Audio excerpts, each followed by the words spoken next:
Opo, we are coming up with a proposal. Pero to propose, kasi ngayon ang status natin sa mga electric bikes na ganyan, pag tumatakbo yan in less than 25 kilometers per hour, hindi kailangan i-register sa LTO. No?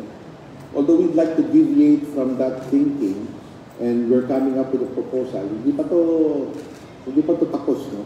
Pero kasi kahit less than 25 kilometers per hour yan, kung tumatakbo yan sa EDSA, diba? At ang sumasakay ay high school student, may hirap yata yun. No? Wala man lang lisensya. No?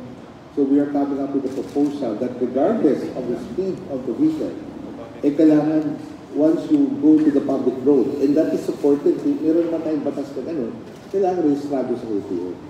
But we'd like to coordinate this with the local government units. No? Kasi ang mga LGUs po dati, may mga kanya-kanyang ordinansya tungkol din sa paggamit ng mga electric vehicles on the road.